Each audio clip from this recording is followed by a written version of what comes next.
prodigal son. So we continue reading letter 1. This is excerpt 2 of letter 1. Purpose of the letters: the universal laws of existence. However, people did not yet know how to mentally direct divine power into spiritual rather than ego channels of creativity. Consequently, the expansion of collective consciousness brought evil results arising out of the ego power, as well as the good results produced by the spiritual consciousness of inspired and enlightened people. Note well, for this reason, I have come expressly to explain to you a vitally important fact of existence. Please read carefully. It is this: your personal consciousness is entirely responsible for whatever comes into your life and personal experience. It is your personal consciousness which brings you good or evil.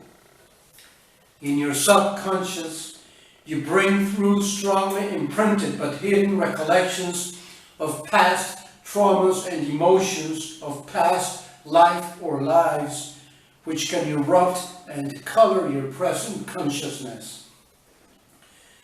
Your specific and impassioned prayer for alleviation of some kind may be answered, but it will avail you little in the long term if your mind and heart continually operate in contravention of the universal laws of love and you live in a mindset of constant criticism.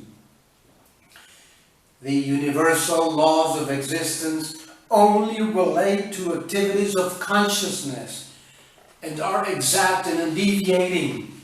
They are not rewards or punishments from God.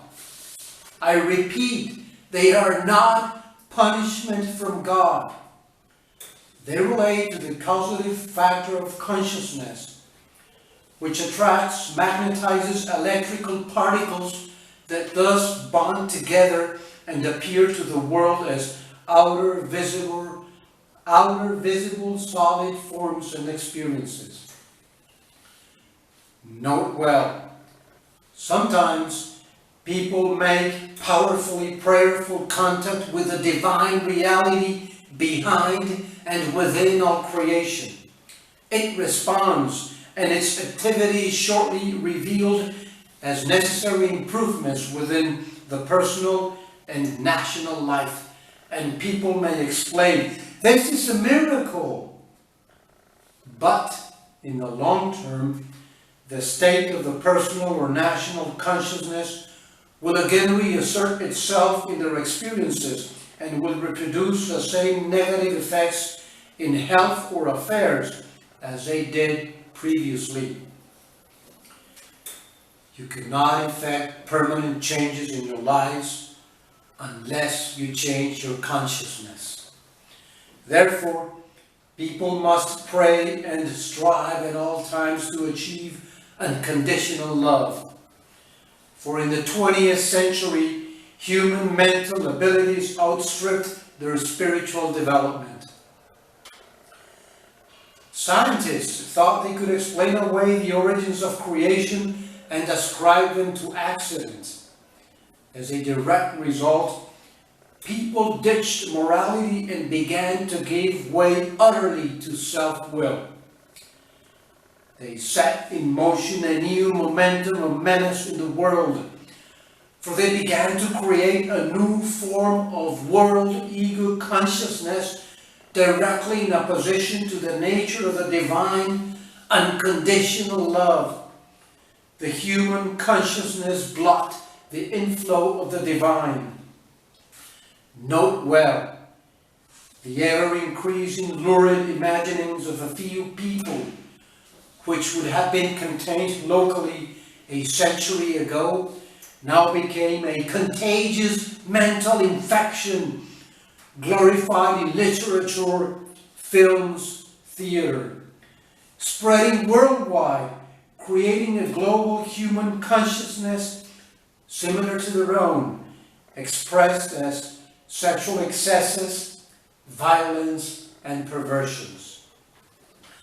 This mental infection manifests first as egocentric modes of living in the creation of technical devices which have created serious health disorders, climatic changes, crop failures, environment deterioration, extinction of living creatures, and wholesale slaughter of human beings.